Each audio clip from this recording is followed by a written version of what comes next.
আসসালামু আলাইকুম, welcome to firewood LPG software. এখন আমরা দেখব কিভাবে আমরা প্রোডাক্টের রেট চেঞ্জ করতে পারি। তো প্রোডাক্টের রেট চেঞ্জ করার জন্য প্রথমে আমাদের বাম পাশের মডিউল বারটি ওপেন করে নিতে হবে।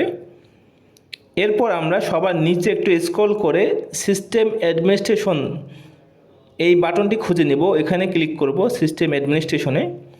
এরপর আমাদের সবার উপরে যে অপশনটি রয়েছে ম্যানেজমেন্টস, এই ম্যানেজমেন্টে আমরা ক্লিক করব। ক্লিক করে আমাদের এই লিস্ট থেকে আমরা প্রোডাক্ট অপশনটি খুঁজে নেব, প্রোডাক্টস। তো এখানে আমরা প্রোডাক্ট অপশনটি খুঁজে পেয়েছি। তো এখান থেকে প্রোডাক্টসে ক্লিক করব। ক্লিক করলে আমাদের প্রোডাক্ট লিস্টটি চলে আসবে এখানে। তো এখান থেকে আমরা যে প্রোডাক্টটি রেট চেঞ্জ করব সেই প্রোডাক্টটি আমরা এখান থেকে খুঁজে নেব। আমি সার্চ অপশনে ক্লিক করলাম। এখানে সার্চ করলে আমরা প্রোডাক্টটি পেয়ে যাব। প্রোডাক্টটি পেয়ে গেলে আমাদের যে অ্যাকশন বাটনটি রয়েছে, এই অ্যাকশন বাটন থেকে আমরা অ্যাকশন বাটনটি ক্লিক করব। ক্লিক করলে আমরা তিনটে অপশন দেখতে পাচ্ছি, ভিউ, এডিট অ্যান্ড ডিলেট। তো এখান থেকে আমরা এডিট অপশনটিতে ক্লিক করব।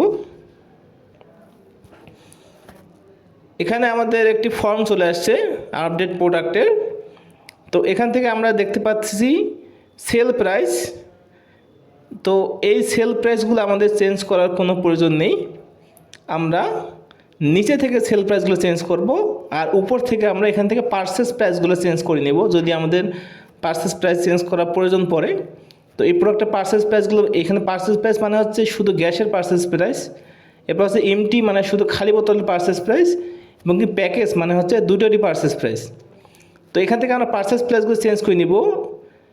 আর সেলের যে প্রাইসগুলো ক্লায়েন্টের ধরন অনুযায়ী সেগুলো আমরা নিচে থেকে চেঞ্জ করে নেব। আমরা ডিলারকে কত দামে এই প্রোডাক্টটি বিক্রি করব, বেঙ্গল 12 কেজি সেল প্রাইস মানে হচ্ছে গ্যাসের সেল প্রাইস, কত দামে গ্যাস বিক্রি করব, কত দামে খালি বোতল বিক্রি করব, এবং কি কত দামে আমরা প্যাকেজ বিক্রি করব।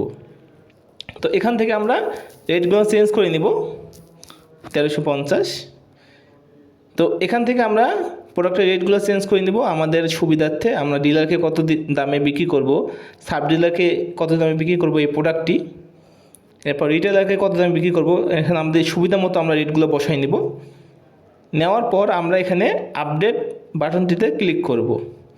আপডেটে ক্লিক করলে আমাদের প্রোডাক্টের রেটটি পরিবর্তন হয়ে যাবে, চেঞ্জ হয়ে যাবে। এরপর আমরা যখন সেল বা পারচেস যাব, আমরা যে রেটটি আপডেট করছি সেই রেটটি পেয়ে যাব। তো এভাবে আমাদের যে যে প্রোডাক্টের রেটগুলো আমাদের চেঞ্জ করার দরকার পড়বে, আমরা এখানে 3 ডটে ক্লিক করে আমরা এডিটে গিয়ে আমাদের প্রোডাক্টের রেটগুলো আমরা চেঞ্জ করতে পারবো। ধন্যবাদ সবাইকে ফায়ারউড এলপিজি সফটওয়্যারের সাথে থাকার জন্য। আসসালামু আলাইকুম।